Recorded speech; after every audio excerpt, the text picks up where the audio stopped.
A man went to the doctor and the doctor said, you have only 3 weeks to live. The man became distraught and said, Doctor, what can I do? The doctor said, take 3 mud baths a day. He said, oh, is that going to help? Can I live with it? Am I going to live longer if I do this? Doctor said, no, it's just that when they bury you, it won't be too much of a shock. You've already been there every day, 3 times. So, usually earth, soil. In United States, people refer to the soil as dirt. Here also, you call it dirt or soil? Huh?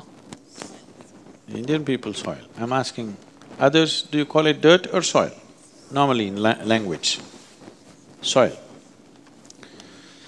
So it's called dirt up there. So dirt, you're 12% dirt, all right?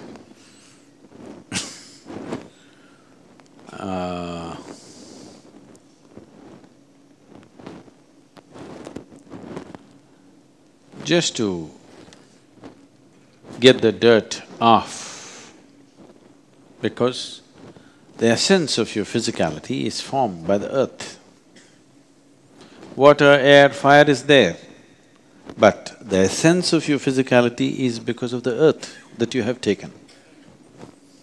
So this is the core physicality of who you are, and it's only 12%. Only 12%, but that is the core element of your physicality. But that is what is getting in the way. Water, easily you can transform. Air, you can easily transform. Fire takes some effort, but that is not really in the way, it's in a different way, the way fire functions. It is the earth which is getting in the way. So, just 12% getting in your way. See, not a big obstacle. Just 12% of your body is getting in the way of your liberation. I want you to understand, only 12%.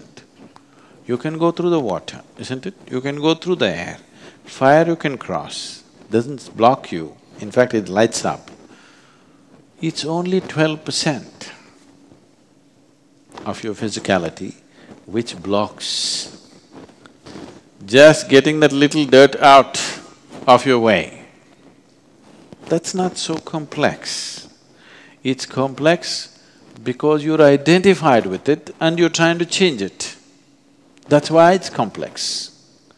See, this flower, so beautiful and so alive, but it was not difficult for you to cut this from the plant and stick it here, isn't it? Your little finger, is it as beautiful as this flower? Is it?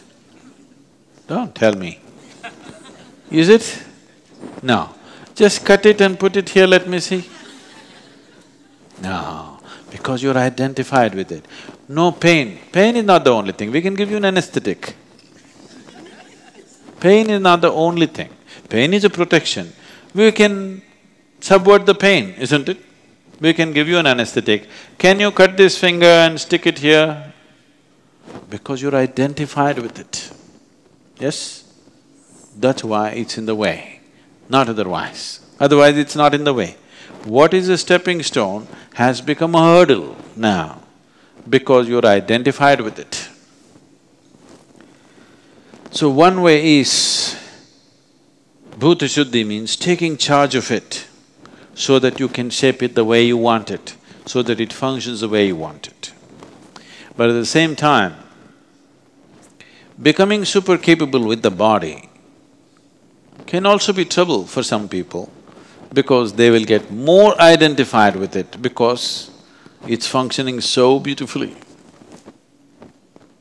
They'll get furthermore identified with it. So, Bhuta Shuddhi comes with a certain balance, a certain mastery and a certain dispassion, a certain mastery and a certain dispassion. All practices are governed like this. So particularly practices concerned with earth are very strongly governed like this, because if your body becomes super capable, you may become more ignorant than the way you are right now. It happens, isn't it? If you were like a little blob, you wouldn't be so proud of your body, you wouldn't be so identified with it. But you're like that, now it's all about your body, isn't it? Yes or no? It becomes all about your body simply because it is receiving appreciation, it is being looked up to. Now you become all about the body. To keep the body very fit and efficient and to keep a certain distance from it. This is how all practices are devised. On one level to make it competent, on another level to create a certain space. Without the space, if competence comes, ignorance rises to heavens, you know. One becomes far more ignorant than the way they are right now. So the practices of the earth are specially designed in such a way that without a proper initiation, they're never really taught, because dispassion should be the first step before competence. Otherwise, people will get more entangled than the way they are right now. So can it be taught? Definitely it can be, but everybody being part-time yogis, weekend yogis, going on adding more and more practices, not good. Such people, what they should do is, all of you, what you should do is, in a year, you must take off for 2 or 3 weeks minimum, 2 or 3 times in a year, where this week or 15 days that you spend is just about this one, only for this being. Oh, is it not selfish? I want to go holiday vacation with my family, I want to do this, I want to take care of children. I want you to understand, the best thing you can do to your family, to your children, to your society and to the world around you is enhance this one, isn't it?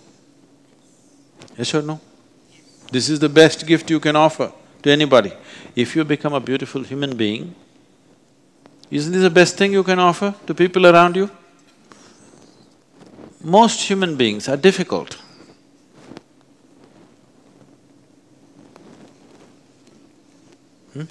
Not always. I know that. Always difficult means they would have got rid of you. But difficult many times in a day. No, only twice a day. If somebody is difficult twice a day, it's quite a burden to carry them through, isn't it? Every day you get angry for 5 minutes only, you go wild for 5 minutes. This is enough to tire somebody of you, isn't it? You don't have to be angry 24 hours of the day. Just 5 minutes a day, every day you get angry, within a short span of time, people will have nothing but disgust for you. Yes or no? To make yourself disgusting, you don't have to dip yourself in filth. You just put one blob on your nose and walk around. That's enough. Nobody wants to come near you, isn't it? Everything else is clean and washed up properly. Just one blob of filth on your nose. Does anybody want to touch you? Huh? No? So that's all it takes, I'm saying. You don't have to be nasty throughout the day. Once in 3 days you practice nastiness, that's enough to be tired of you, isn't it? So you must get the dirt out of the way. At the same time, without it you cannot exist. So you have to make it more competent and more capable and more conscious. The same clay can be made into so many things. Yes? You can make a ball and throw it at somebody, or you can make a pot out of it. You can make just a pot to hold water, or you can make a very beautiful ornamental pot, or you can make porcelain out of it. You can do many things depending upon how many processes you're willing to do to that, isn't it? A piece of clay. So this is just that, a piece of clay. Depending upon how many processes you're willing to do to this one, accordingly, this becomes a completely different thing. Maybe you're just a brick, or maybe a pot, or maybe a very beautiful pot, maybe a porcelain pot. Today porcelain is being used even in engines, automotive engines, you know this? You know? They're making pistons out of porcelain. The most efficient thing, it can take any kind of temperature. So, it depends how many processes the same soil has gone through, isn't it? And you are also made of the same material. Depending upon how many processes you put through, accordingly the quality of this keeps on rising. So the quality of it rises if it happens without the necessary distance. That itself will become an entanglement. So, practices concerning earth element are taught in a particular way so that this balance happens of competence and space, both should happen together.